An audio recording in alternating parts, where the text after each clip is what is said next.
If you want to find the secrets of the universe, think in terms of energy, frequency, and vibration. The day science begins to study non-physical phenomena, it will make more progress in 1 decade than in all the previous centuries of its existence. Nikola Tesla. Welcome to the Frequency Shifter Show. I'm your host, Corene Summers, founder of Artisan Farmacy. In this show, we explore ways to raise the frequency of ourselves, one another, and our planet. We're digging deep into all things metaphysical, from what is frequency to the power of sound, the Schumann resonance, our DNA, Reiki, the energy of water, and beyond, all to shift our minds and bodies back into alignment with richer states of connection, elevated awareness, and maximum human potential. And we're bringing on the global experts and thought leaders to share their wisdom as they let us pick their brains around all these juicy, mysterious topics. First of all, I don't know who Ricky is, and metaphysical, Schumann's Renaissance. I don't even know. What are you talking about? Wait a minute. I need us to take a step back and calm down. What are we even talking about here? Oh yeah, I forgot to mention, I have a co-host. The universe insisted, what can I say? This is Alex Terranova, founder of DreamMason. He's sort of a newbie to some of this frequency stuff, and he's going to help keep everything balanced, grounded, and relatable. So this show isn't just for the experts to nerd out on all things metaphysical, but it's an open, welcome space for everyone to explore the mysteries of the universe and raise our frequencies together.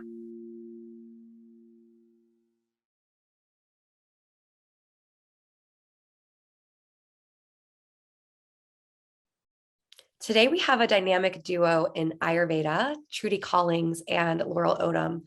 We dive into some really interesting perspectives, though. This is something that we've covered in other episodes. We've talked about Ayurveda before, but today we dive into how activism can be a part of Ayurveda and so many other juicy topics.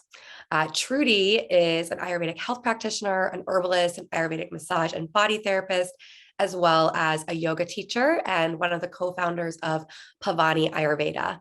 We've been working for a while to get her on the show, as we have with many of our guests. So it was really exciting to have her and one of her other partners at PAAVANI Ayurveda, Laurel, who's a clinical Ayurvedic specialist, a Panchakarma specialist, which I'm a huge fan of Panchakarma detox. This is one of the things that's really helped me along my Lyme disease healing journey. She's also an herbalist, also a certified yoga instructor with a degree in clinical nutrition. I think this is the third or fourth Ayurvedic experience we've had. And I took this really to mean, for me, like I had to go make an appointment, not with them, but somebody local. And I'm really happy they came on, because the way they talked about Ayurvedic, like energy medicine mindset, was a little bit different than the ways we've seen it in the past on this show. And you already touched on a little bit, the Ayurveda and activism was one of the coolest parts of this episode. Something that I was really excited to like dig into and kind of like push them a little on, and how it impacts our health. It impacts the way we show up in the world with other people, with the things that matter to us. We also dove into what is Ojas. I think am I pronouncing that right? You got it. Ojas. And that was a whole thing, because I was like, wait, why are we talking about it? Right? Like, what is this? What does that even mean? We talked about the pranas and senses. We talked about how things are always changing. This was actually the episode that you wanted us to name the poop episode. Because we talk a lot about poop. we talk a lot about poop. And then we also talk about tongues, which aren't normally talked about together. This is a really, again, like I said, a really unique episode. And really at the end, it really gets you into like listening to your body, which hence me making an appointment to see an Ayurvedic doctor, instead of just doing what so many of us do, which is like deal with or live with these little like nagging things that bother us that we actually don't need to be living with. And I really saw an opportunity for myself to go get these things like dealt with. When there isn't anything wrong, we actually sometimes just push it aside, and we don't need to live like that. Yeah, absolutely. I'm proud of you and excited for you that you took some action. What did What did they say about frequency shifters? Super simple. Another golden nugget, though, definitely. Someone who is uplifting the frequency of humanity, which is kind of my main saying. People who are uplifting the frequency of humanity and the planet. So keeping it simple. Cool. Let's jump right into this episode. All right, let's do it. So this is super exciting, I think, because we've had our Vedic conversations on this show before, but we've never actually got to talk about it in terms of activism and like even what that means. And I know for both of you, Laurel and Trudy, that's a big part of that's important to you. So I would love to just start like understanding, what does that mean? Like, how do Ayurveda and activism even, like, how are they even linked? And what does it mean to like live like that, I guess? Well, it's multi-layered for sure, definitely multifaceted. But ultimately, every single day we're making choices. And that's what Ayurveda is all about. It's every single choice you make has some sort of energetic component to it. And so now we move around the world making these choices. What do you choose to eat at the grocery store? What kind of car do you choose to drive? Who do you choose to be in contact with? How do you choose to go to sleep? How do you, all of these things that we do throughout the day, this is actually where we can empower ourselves to be more proactive with how we want to live our life on this planet. And so that's like the kind of the microcosm of the macrocosm. I see it very much as this proactive way of seeing, okay, where am I buying my food from? That's going to influence things so far down the line. And then that's going to influence, okay, well, more people are buying from their local farmer. Maybe we'll put more money into that instead of like big business agriculture. This is a small example, but that's one piece that comes up for me. It's also kind of recognizing that nothing is short term. Ayurveda is in alignment with nature. That's really the big piece, is we're always changing with the seasons. We're changing with the environment around us. So it's not this short term move of, okay, we're going to do something for 3 months and not look at how that's going to affect things down the line. So it's this kind of cyclical way of living that understands that everything is affected by everything else. And that starts with us. Trudy, do you have any extra there? Because we could definitely branch off of that in so many directions. Yes, I think to add on to what Laurel was saying, when I started studying Ayurveda, what really stood out to me was the emphasis on preventative care and preventative medicine that Ayurveda provides. So, you can go to your medical doctor and they're like, okay, healthy diet, healthy lifestyle, reduce your stress. But we don't sometimes get these like specific personalized options for us. And Ayurveda really does do that. It's personalized for each unique individual and really does activate. It's a call to action to get involved in your health and wellness. And just has amazing like dinacharya, self-care routines that you can implement into your day. And also what excites me is bringing Ayurvedic medicine or even just Ayurvedic like tips and ways of being into maybe the allopathic or Western medical field. Like, how can we draw that in?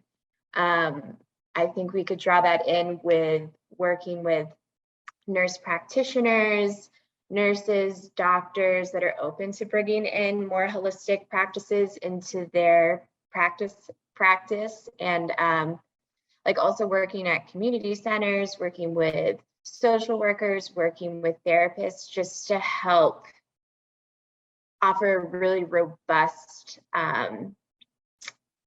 set of offerings to the community. So to summarize, I see like this meshing together of Ayurveda with more Western allopathic medicine. So that gets me really excited. It makes me feel like Ayurveda is activism. I'm curious about one piece, like even further, because I totally hear you on like the health and the blending of medicine and even jobs and the choices we make. Like I'm thinking, you know, just to go for a walk to the store instead of driving your car, right? Like these small choices add up when we're all, if more of us are making them. When I think about activism too, I'm thinking about, you know, especially in the climate in the world that we live in over the last few years. So is there any connection that you can share that you can see around like civil rights or sexual rights or, you know, like voting right, any of these things that that are obviously big topics of conversation? Is there any way that Ayurvedic like plays into that?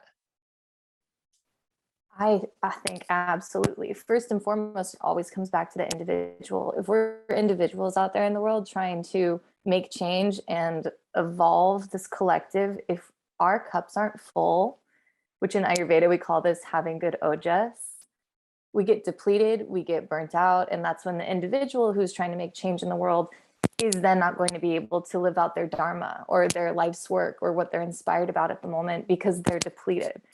So it's like it always is going to come back to each of us having to feel good and healthy so that we can be strong and be in these realms that are asking for us to kind of burn away all the mucky, nasty ama, this emotional debris and karmic debris of what we're living in and coming face to face with in the world today.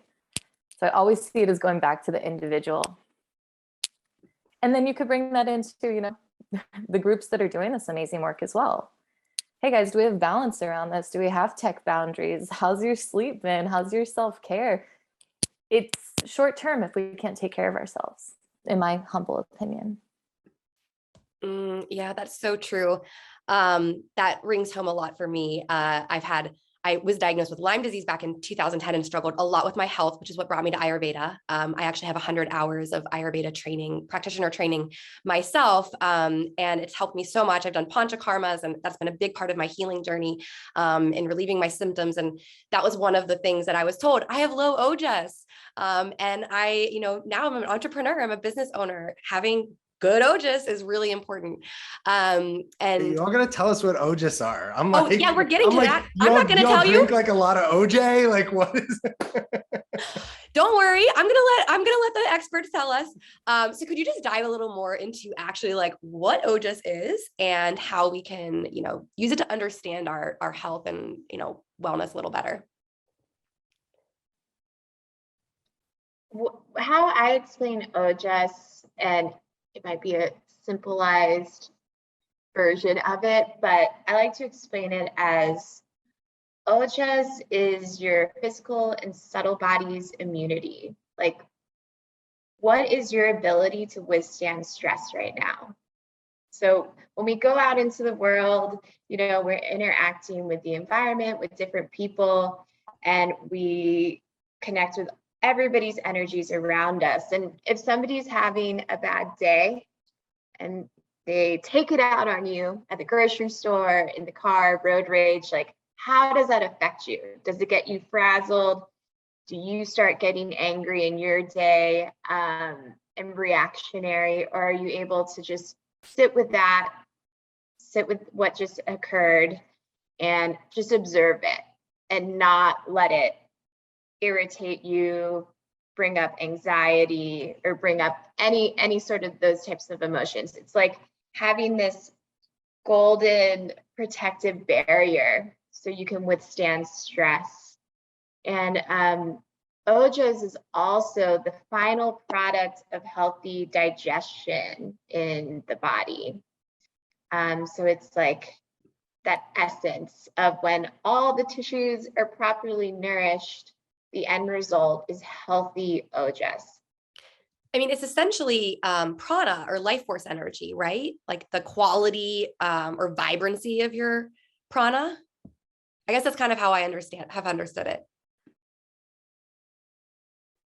It's kind of like the prana. So prana is anything we take in through our five senses. So what you look at, what you hear, what you feel, especially what you eat and drink.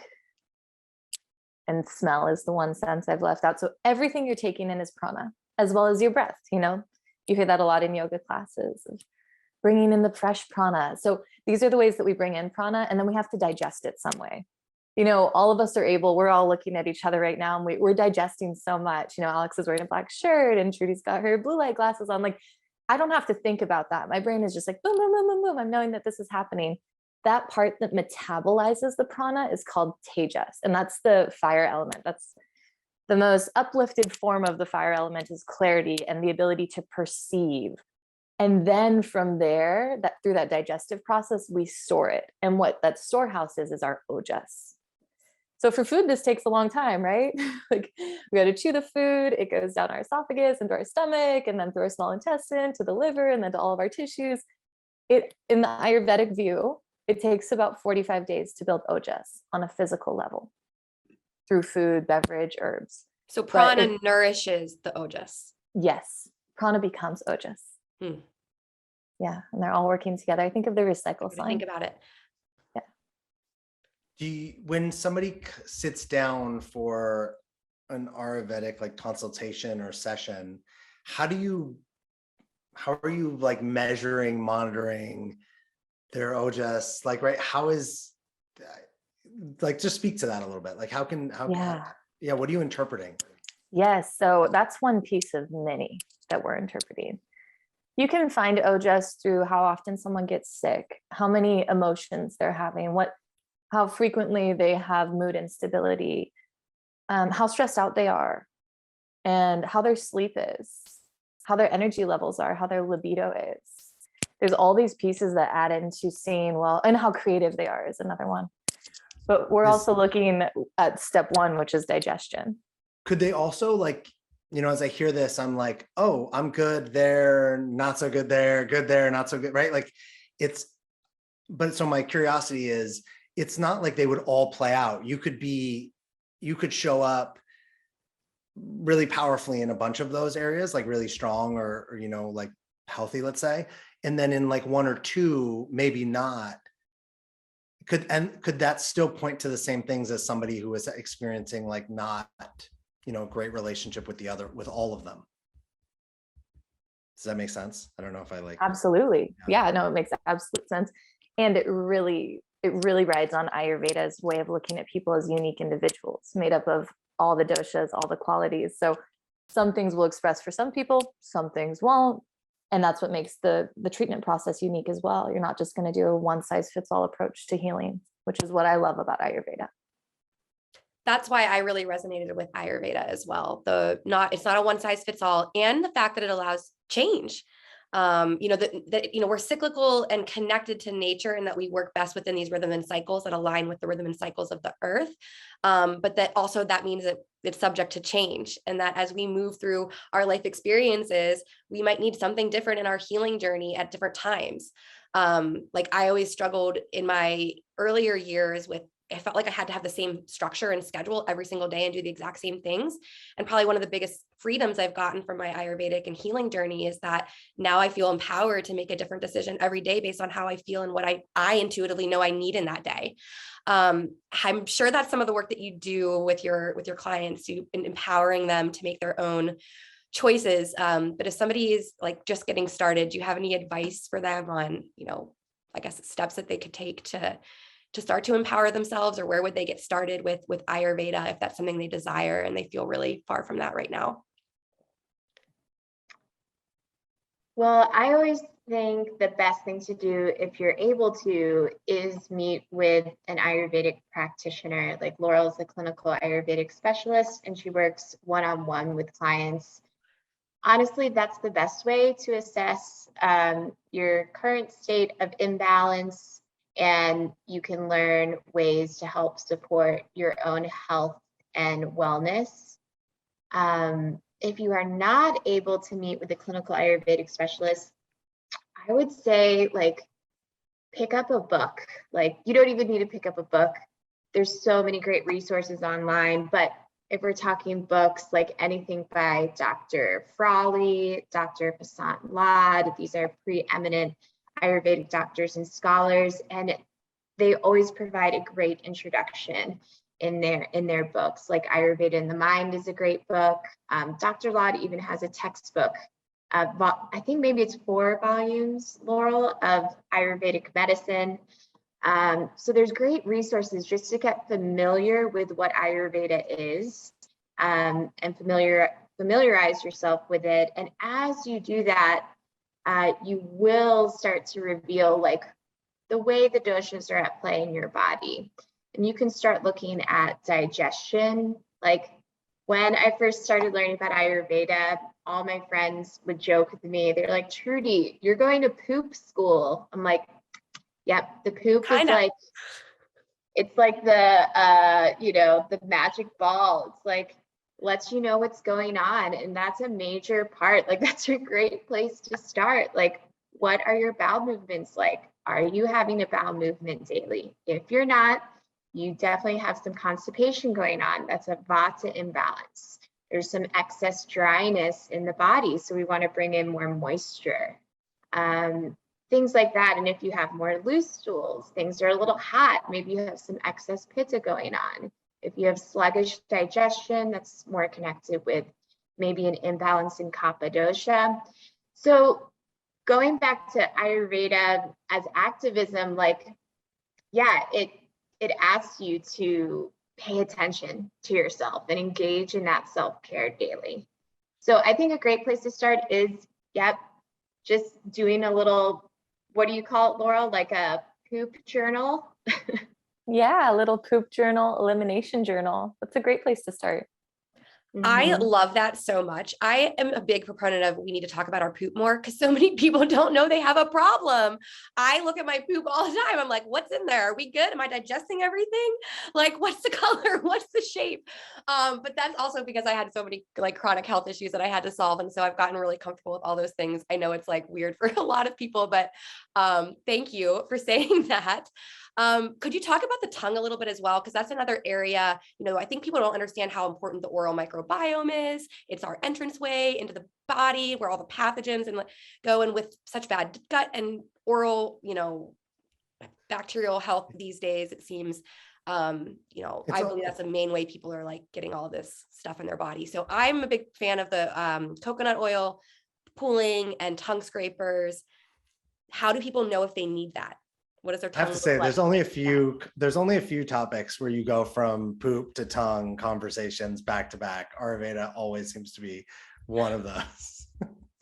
It's just one big channel, Right? or just one big tube. Yes. And I'm so happy you brought that up, Corene, because that was going to be my answer. And it was like, look at what your body's telling you. So look at your tongue in the morning and stick out your tongue and see how much coating there is there. That'll tell you how you digested your food from the day before. If it's really thick and coated, you'll know, hey, man, something I ate yesterday didn't work with my digestive system. Maybe it was too heavy, maybe it was too hot, maybe it was too dry. The colors will tell you too. So if it's gray or brown, it was more dry. You brought in qualities of food that were too dry, maybe too rough, maybe too light, maybe too cold.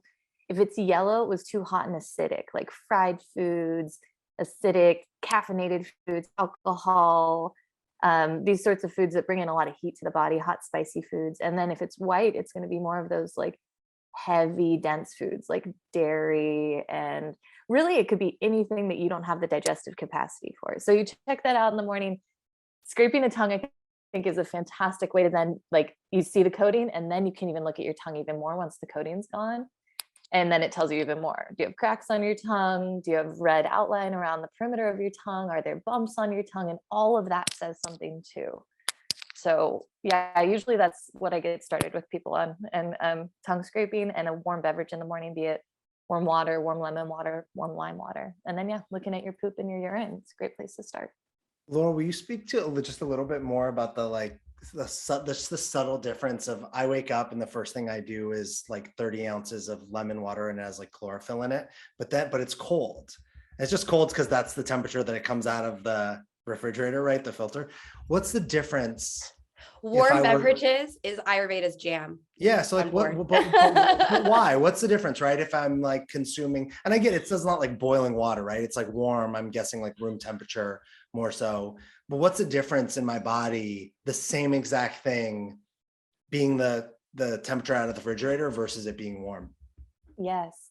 So this is something we always say in Ayurveda is it depends. So Alex lives in Carlsbad. He's in a hot environment. He's not in Alaska. I mean, just looking at you probably have some inherent heat in your body. Is that true, Alex? Hot all the time. You're a hot tamale. Very Yeah, pitta, very pitta. like he's gonna be probably okay having this cooler beverage in the morning. But the way of thought is that your Agni, your digestive fire, your metabolism needs to stay warm. It's like, have you guys ever done like a fire pit or a burn pile or a campfire? Like that's the analogy always. And you wouldn't just pour cold water onto the fire would go out. So we bring in that quality of heat to maintain that fire. So the body doesn't really have to work harder. It makes it much easier actually. But there are certain cases where it's like, you know what, I've got people who it's like, no, you need something cold in the morning because you've got acidity right when you wake up. And that's going to be appropriate for them. And same with the environment. Corene was mentioning, it's always changing. This is an adaptable treatment process because the seasons are always changing too. Yeah, in the wintertime, everything's got to be hot. It's freezing. In the summertime, this is when we get to have the smoothies and the watermelon and the cucumber and like, you know, gelato and things like this. And so this is also what makes Ayurveda super fun, is you get to look forward to like the times of the year and what they have to offer. I hope that answered your question, Alex.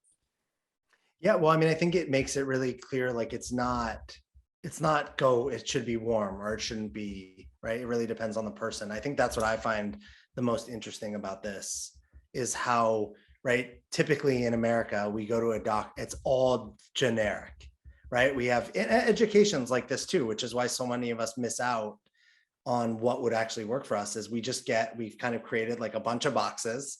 Which box do you fit in? And then we take that route. And then it's not surprising when we hear about people who, I'm one of these people who have seen so many specialists about like a gut issue, and you never find anything because it might not actually be about the gut, which is what I so take away from this conversation is, you know, your sleep could be telling you one thing, your gut could be telling you something else, right? It's not necessarily tied to the fact that you're not sleeping doesn't mean you actually have a sleep issue. That might be the symptom of something else. Right. Can we also go ahead? No, go ahead. Oh yeah.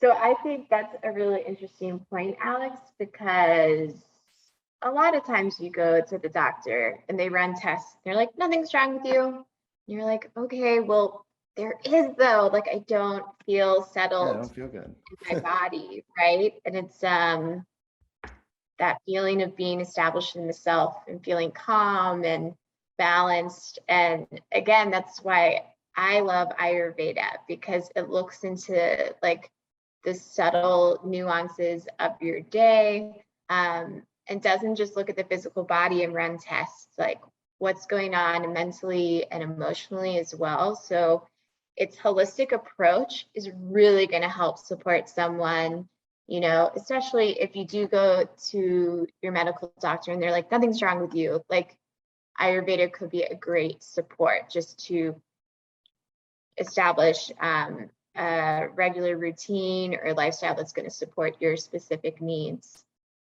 Well, I will say I was letting the Ayurveda's activism simmer a little bit more for me. And like Alex, you were talking about, you know, like environmental rights or environmental activism, and like just the idea that Ayurveda starts to connect you with the circadian rhythms of nature, starts to connect you with the seasons. Like you start realizing more and more how insanely beautiful and intricate nature truly is, and how it does support us as you start to learn about the elements in Ayurveda and things like that. And that can definitely generate environmental activism. And I think as well, like, you know, looking at like oppression with marginalized groups, like for me, my kind of future goal or desire with Ayurvedic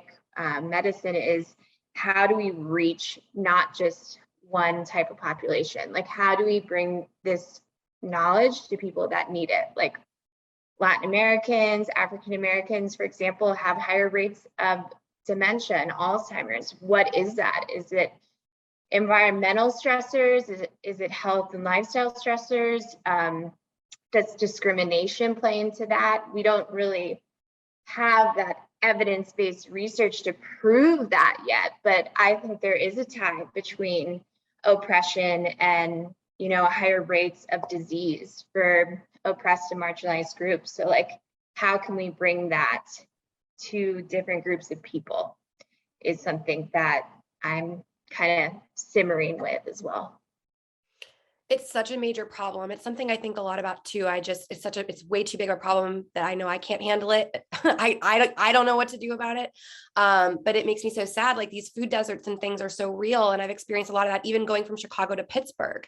And you know, then when I go visit New York, I'm like, things are different, or in California and bigger cities, it's like things are so different, and it's so expensive, especially now with the rates of inflation.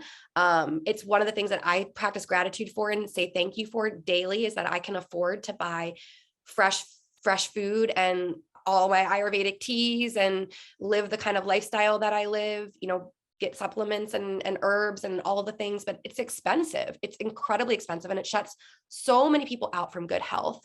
And it's not right, but it's also such a big and expensive problem. And Ayurveda is also, you know, I think the biggest challenge with Ayurveda is that it's so time consuming and it takes so long to know. Like I was telling you, I feel so good and empowered now because I know how to, every day, I know I'm so intuitive and I can flow into, you know, I have hundreds of tools at my fingertips, and I know how to use them and when to apply them. But it's taken me, you know, I got Lyme disease in 2010. I had a bunch of problems until I finally started getting diagnosed with stuff in 2013. They didn't actually find out it was Lyme disease until 2018, when I started to really be able to put my symptoms into remission. And these tools helped me all along, you know, limiting what I was experiencing.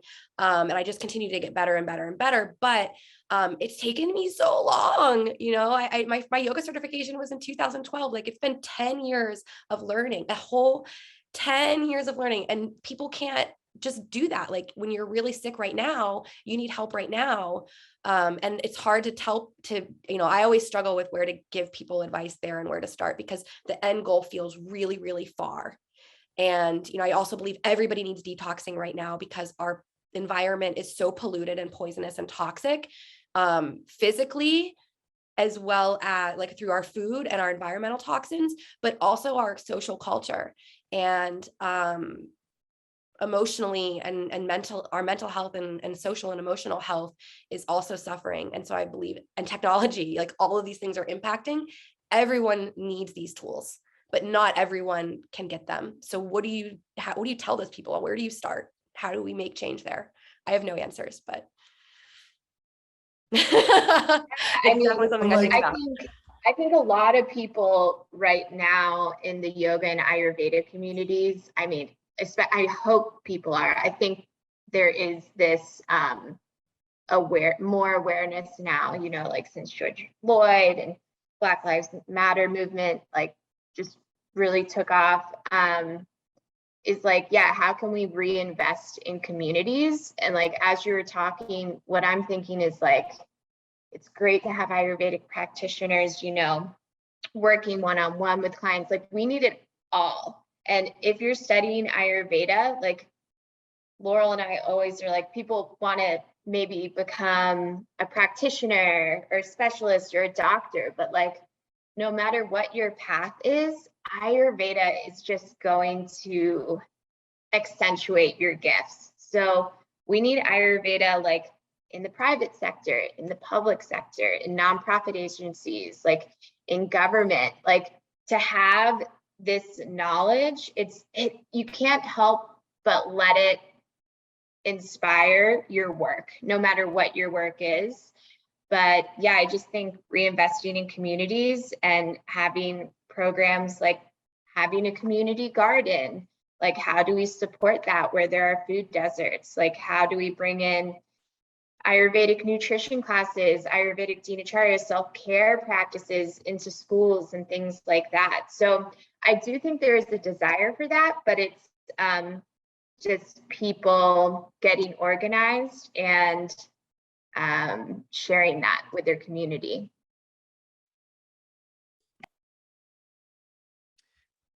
I want to talk about how we find like more resources for this. Like, so I know you mentioned a book before. Are there, you know, if you just type in Ayurvedic doctor, or lots of things come up online. And I think if you're new to this, or you're not, like, you two might be able to look at the options that come up and be able to sift through, like, who would I want to go see? Who's qualified? Like, who knows, right? Because there's a lot of everything out there. As somebody new to it, how do I really feel empowered to go try this? I think that's what stops a lot of people, is I might want to go try this. And then I Google Ayurvedic doctor, San Diego, or wherever I live, and all these things come up, and I don't know what a lot of it means. And I don't know how to pick who to go see, who I can trust. Where do you suggest someone starts? It's such a good question. And I feel this even, looking for a therapist or an OBGYN, or like, it's always like, oh, I'm going to have to take like 4 hours out of my day and like cross compare all these people and see what insurance they take. Like it shouldn't be so hard. So there are a few groups like NAMA, the National Ayurvedic Medical Association, has a whole directory of practitioners who are certified by them. There's also a few other governing. Ayurveda is not a regulated industry in the United States. So there's all these different groups that have come together that said, oh, we want to make this legitimate. NAMA is one of those. There's a few others that I'd have to give as resources. And I know that lots of schools, like if you look up Ayurvedic schools, they have a directory of their graduates as well. So that's an option. Something that has been opened up because of COVID is way more online interaction. So you can see someone from pretty much anywhere in the world now, which is really cool too. Like Corene was kind of mentioning though, like it is nice to be with people though, and it is nice to like be in physical form with someone, especially after these few years of being deprived of that. And I think lots of us are trying to figure out how to co-regulate and how to like ground ourselves in our nervous systems in social situations now, which is a whole new like macro trauma that we're experiencing. So there are some things out there. There's also people who have woven Ayurveda into their personal practice, whatever that may be it a yoga teacher or a therapist or a doctor, and they just don't say it. Because Ayurveda does lose people sometimes, because it's like, well, I don't know what that word means. I feel stupid now. Like maybe it's not for me. Like I should do more research before trying to find someone, And I actually encourage people to do that. Is how can we be a bridge of this 5,000-year-old time-tested wisdom into modern day, right here, right now, in a way that's actually speaking a language that people can resonate with and it can land in their bodies and their psyches. Because just spewing a whole bunch of Sanskrit won't work for lots of people. What about like, there's doctor, practitioner, right? I've heard you use different terms. So, right, in American in the United States, or Western medicine is actually makes more sense. We know, hey, I want to go see a doctor, or a nurse kind of supports, right, a doctor or whatnot. You wouldn't go necessarily, you would know, I'm not going to go see a nurse to diagnose me with something. What's the difference here? What do I need to know? Do I need to go see an Ayurvedic doctor? What's a practitioner? What are the differences, and how would I choose? It depends what you're working with. If you have a more clinical disease case that you're working with, you want to see someone who is an Ayurvedic doctor, Ayurvedic practitioner, or clinical Ayurvedic specialist. And we use all these different words because the different schools that give these certifications have different names for it. Ayurvedic doctor is something that you'll see worldwide. Ayurvedic practitioner is something that you'll definitely see for people who are accredited by NAMA, the National Ayurvedic Medical Association. But for your general person who just wants to learn about Ayurveda, something like an Ayurvedic lifestyle coach, Ayurvedic wellness coach, or Ayurvedic health counselor, which are all pretty much bundled into the same level of experience and education, is perfect, because what they work on is preventative care, digestion, mind, energetics. It's like lifestyle and diet support, essentially. So that's something that can help to narrow the search if need be. Yeah, and a lot of those coaches, I know one of the Dimple Janda, who she was one of the Ayurvedic coaches that we had previously interviewed on our podcast, and she does group coaching. So there's a lot of Ayurvedic coaches or counselors and practitioners that are also doing some different types of intro group programs. Like she is like just a general education program. So people might be able to find other programs like that as well, beyond one-on-one. Yeah.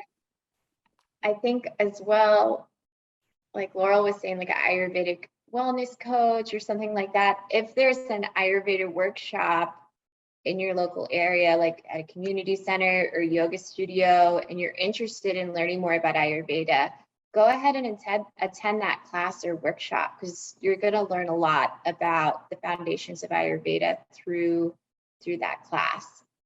Are you, either one of you, willing to share like the difference that this work has made in your life personally, like challenges you've overcome, whether they be like mental, physical, spiritual? Let's see, there's so much. I mean, when I first started with Ayurveda, for me, it was the poop for sure. Like I didn't know. I was walking around constipated. Nobody ever told me. I was like, what? So that number one was huge. Just learning how to like nourish and moisturize my body was huge. It also helped me build a better connection with the foods I'm eating and starting to think about foods seasonally.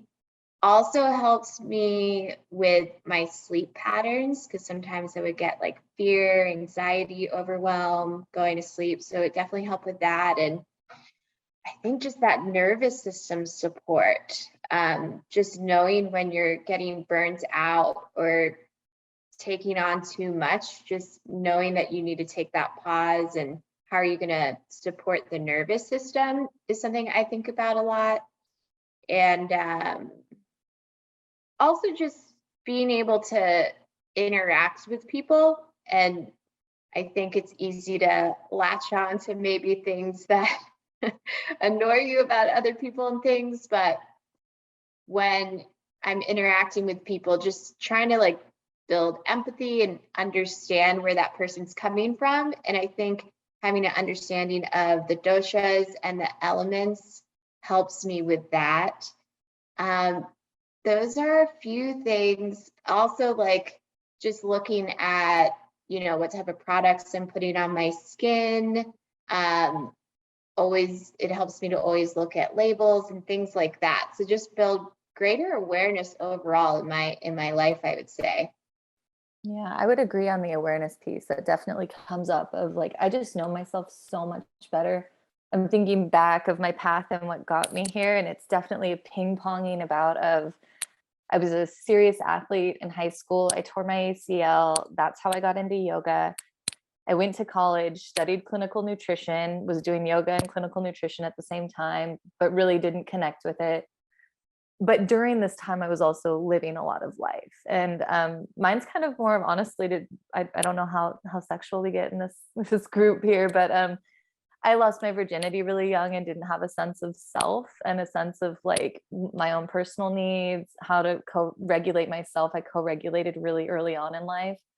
And then also was influenced by that groupthink of going through high school, going through college, going through this way of like, what's everyone doing? What's everyone doing? And I grew up in a time where Facebook came out when I was a senior in high school. So like, I didn't even have all of that inundation.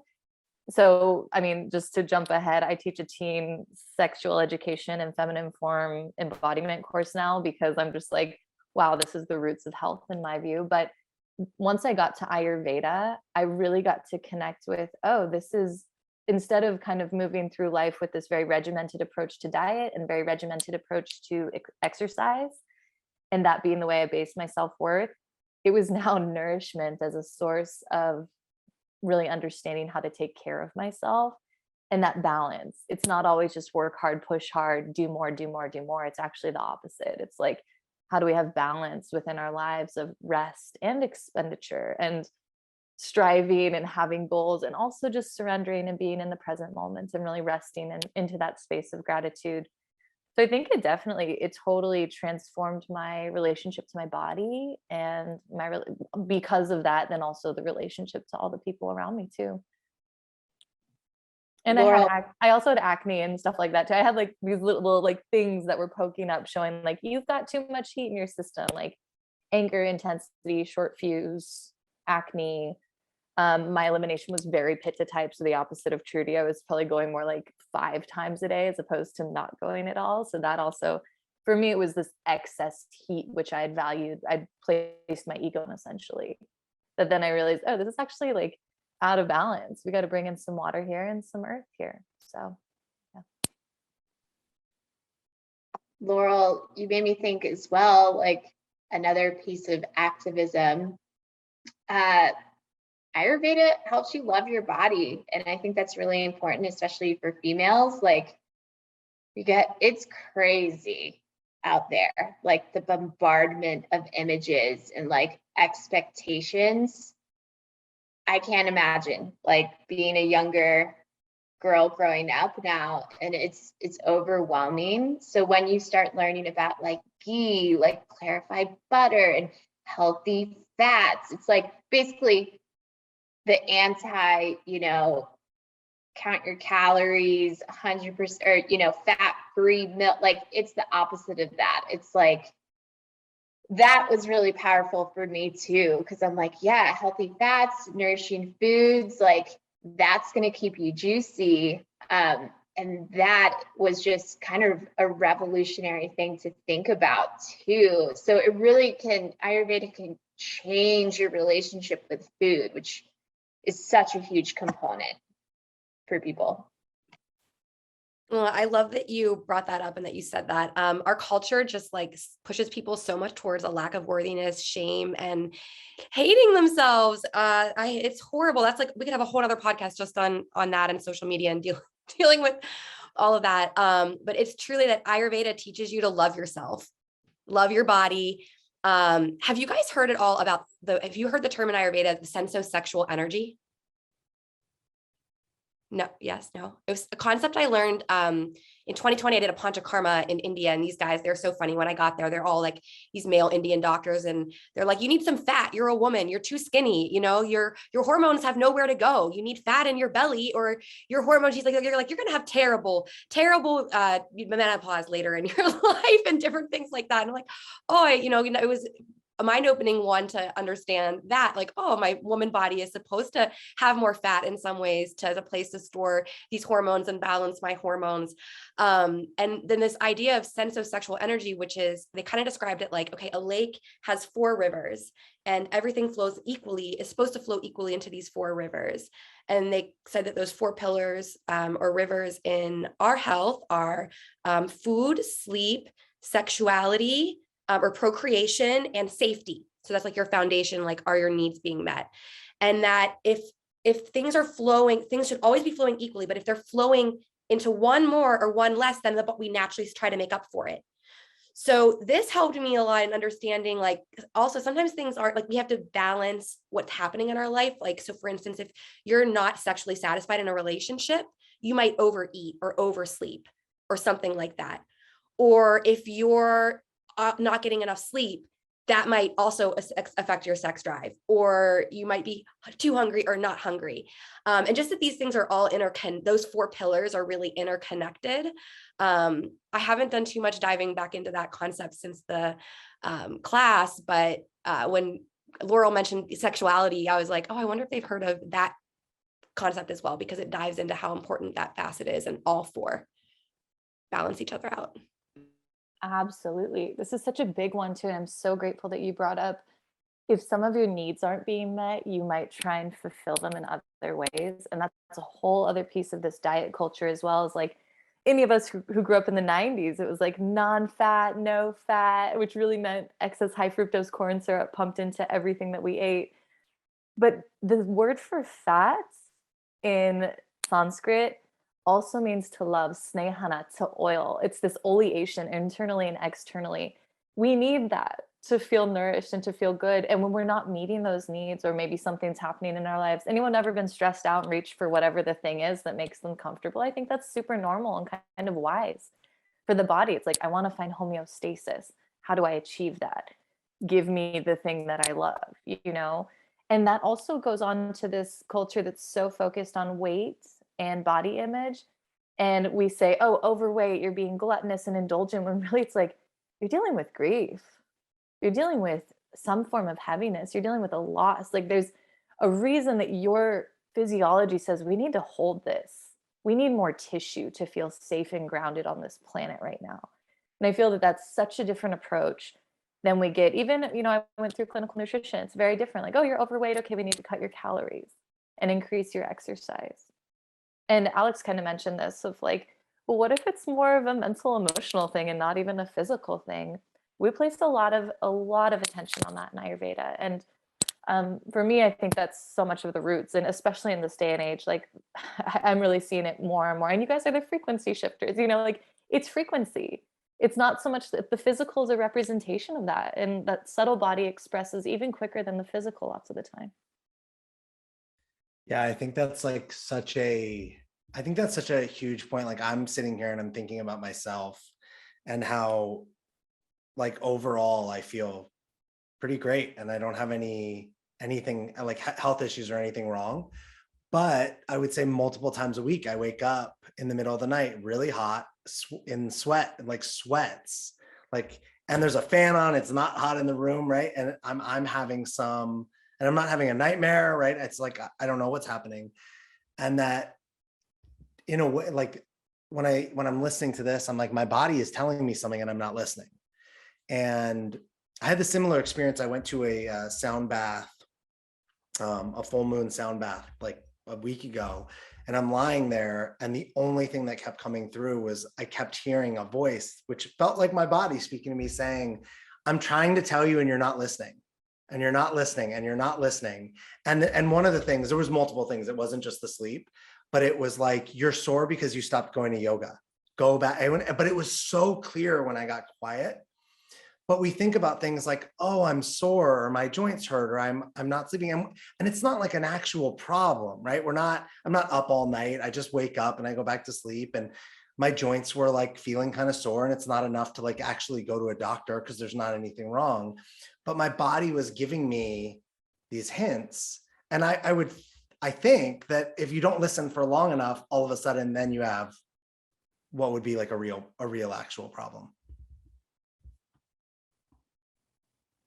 Yes, I think Ayurveda helps you build that awareness. Like you can tap into those little messages from the body that you didn't know how or to pay attention to them at all, right? Like I said, I didn't know I was supposed to be, use this restroom once a day. Like, okay, I'm dry. Let's address this now before it does go deeper into the body. I always use this example. Laurel's probably like, stop using this example. But, constipation is one of the root causes of many diseases in the body, one of them being arthritis. And it's like, oh, you wouldn't connect that with arthritis, but Ayurveda does. And that's what's so cool about Ayurveda. So what you said, Alex, is just spot on, like being able to connect those little differences or those little messages that your body tells you and take action now before it manifests as disease. Like that's, I think, part of Ayurveda's jam. Like, let's talk about this now. Let's address it now. It really is preventative, like you guys had said. So yeah, and it's building the confidence to listen to those inner messages instead of what the media will tell you. Because I was just thinking as you were saying that, like with skin, that's a big one that people ignore. Like, oh, well, I just have rashes. Oh, I just have psoriasis and eczema, or, oh, I just have dry skin. And even when you buy makeup or skin products, it asks you, do you have dry skin, oily skin, or normal skin? But oily and dry skin are both indicative of something maybe being slightly off, right? So I don't know, that's interesting. That's another way that like society kind of prevents us from recognizing that those signals might be telling us, oh, you need more water, or, oh, you need more heat. Yeah, and I love, and also I'm filled, like my heart sinks because I think about the systems in place in our society and how this first level of awareness or those starter symptoms, we don't have a place to go for that. And like the Ayurvedic health counselor, practitioner, or doctor, like those are the people you have to go and say, hey, I'm feeling this. I know it's not, we can't diagnose it as anything. My blood tests aren't going to show anything going on, but like something's going on that doesn't feel good. And lots of the time people are like, oh, it's manageable. Oh, like I don't need to make a big deal out of it. And then what happens? It manifests into something way, way further down the line, way deeper into the tissues. It's going to be way harder to deal with. And so that, and also that stigma of like, oh, like, you're being a big softie or whatever, Or we're like taught that it's normal, like that we're taught that as we get older, it's like normal to not feel good, or it's normal to have aches and pains, or it's normal to not sleep, or it's normal to go to the bathroom too much or too, like, it's not that it's like we should have shame about these things, but it's not like, as someone who takes very good care of themselves and is 40 and doesn't have a lot of stress, there's no reason I should have any aches. Like, I'm not, right, I'm not playing on a football field and getting pounded, by massive humans in a way that my body should be aching, right? So I think that all the things you said, and this, just like, we're so willing to suffer and think it's normal. Even if it's like these subtle suffering, it's like, well, I don't have what someone else has, so I'm grateful. But we don't relate to our own experiences. Like, yeah, but you could still be grateful that you don't have someone else has, and feel great and have a great experience in yourself. Yeah, Ayurveda says ignorance is the root of disease. You just hit the nail on the head with that, ignoring it. But so many people ignore their symptoms. It's crazy. You guys have been amazing. I feel like we could talk for another hour probably about all of this. But I know it's probably about time to wrap things up. Can you just let our listeners know where they can find you both, Laurel and Trudy, and any programs that you have up, how they can get tapped into your network and dive in a little deeper if this resonated and they want to start their own Ayurvedic journey? Yes, you can find both Laurel and I on PAAVANI Ayurveda.com. So that's P is in pink, V is in violet, N is in nice, PAAVANI Ayurveda.com. So you can find us there. And we also run a 100-hour Ayurvedic yoga teacher training program. We did it in 3 months this year through Sacred Paths Yoga. So that's fully 100% online. And yeah, we meet on the weekends and we get into all things Ayurveda. And Laurel and I are your guides through that. And Laurel also has her own clinical practice. Yes, so you can find me at PAAVANI Ayurveda, as Trudy said. I also have my own business. It's called Sol Luna Ayurveda, like sun, moon Ayurveda, and those are all just blended together. So SOLUNAYURVEDA.com. And I see people one-on-one. I also offer body therapies and postpartum care, and I do teach a teen course in addition to the 100-hour Sacred Paths Ayurveda yoga teacher training. And that goes on around the same time. It's in the springtime usually. So it'll probably be April, May, June of 2023. And that's a 6-week course for teens who are from the age of 10 to 16, and their caregivers can come too. So mom, dad, grandma, auntie, whoever wants to join, they're welcome to. And it does talk a lot about the female anatomy. So just whoever's coming, that's what we're talking about. So you're welcome. But yeah, if that resonates for you, that resonates. And I just want to say, as we're talking about, all these pieces, big and small, micro and macro, something Trudy and I always bring up at the start of all of our classes is the true root cause of disease is forgetting our true nature as spirit. And it takes so much for us to be here in these bodies. Like the fact that we all got to have the opportunity to be alive at this point in time and to hear, just the 4 of us here, but those of you listening later on, it's not a small feat to have this incarnation, let alone on this beautiful planet with all of its offerings and all of its magnificence. And for me, that's my mission, is to bring us all back to like, wow, this is amazing. This opportunity right here, right now. And that's my driving force for working with people one-on-one in courses, interacting with humans. And that's really the takeaway I'd like to leave us with today. Thank you both so much. Thanks for the conversation. Thanks for what you're doing. And thanks for opening up this conversation to not just being about our bodies and our health, but actually how that filters into the world and other people. That's like totally a new part of this conversation that we have not had in other conversations about Ayurvedic, this modality. So thank you for bringing that. yeah, thanks for being here. And me and Corene are just like so grateful to all you listeners. So thanks everyone for being with us. And this is another episode of the Frequency Shifters. And we'll see you next time. Thanks for listening to another episode of the Frequency Shifters. We really hope that you got some value, you learned something, and that there's something from this episode that you can take away and use in your life. Who are you thinking of right now that needs to hear this episode? Please share it with them.